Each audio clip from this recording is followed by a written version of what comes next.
ಬೆಳಗಾವಿ ಜಿಲ್ಲೆಯ ಸವದತ್ತಿಯಲ್ಲಿರುವ ಪ್ರಸಿದ್ಧ ಸವದತ್ತಿ ಯಲ್ಲಮ್ಮ ದೇವಸ್ಥಾನದ ಹುಂಡಿಯಲ್ಲಿ ಭಕ್ತರು ಸಮರ್ಪಿಸಿದ ಕಾಣಿಕೆ ಎಣಿಕೆ ಕಾರ್ಯ ಮಾರ್ಚ್ 6 ಮತ್ತು 7ರಂದು ನೆರವೇರಿದೆ. ಒಟ್ಟು 97.49 ಲಕ್ಷ ರೂಪಾಯಿ ಮೌಲ್ಯ ಸಂಗ್ರಹವಾಗಿದ್ದು, ಈ ಹಣವು ನಗದು, ಚಿನ್ನಾಭರಣ ಹಾಗೂ ಬೆಳ್ಳಿ ಆಭರಣಗಳ ರೂಪದಲ್ಲಿದೆ. ಹುಂಡಿ ಎಣಿಕೆ ಕಾರ್ಯವು ಯಾದಿರ ಎಂಬ ದೇವಸ್ಥಾನದ ಪೂಜಾರಿಗಳ ನೇತೃತ್ವದಲ್ಲಿ ಸುಸೂತ್ರವಾಗಿ ನಡೆದಿದೆ.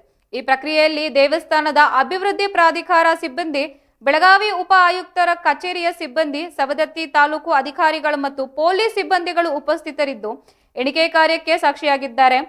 ಹುಂಡಿ ಎಣಿಕೆ ಉಪ ಆಯುಕ್ತರು ಅನುಮತಿಯೊಂದಿಗೆ ನಡೆಸಲಾಗಿದ್ದು, ಎಣಿಕೆ ಪ್ರಕ್ರಿಯೆಯಲ್ಲಿ ಒಟ್ಟು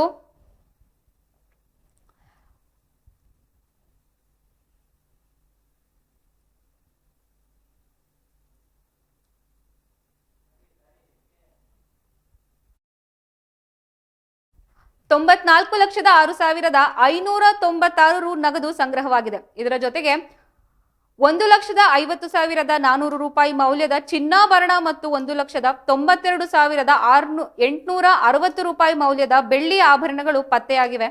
ಈ ಬಾರಿಯ ಹುಂಡಿ ಕಾಣಿಕೆ ಸಂಗ್ರಹವು ಕಳೆದ ವರ್ಷಕ್ಕಿಂತಲೂ ಹೆಚ್ಚಾಗಿದೆ ಎಂದು ಹೇಳಲಾಗಿದೆ.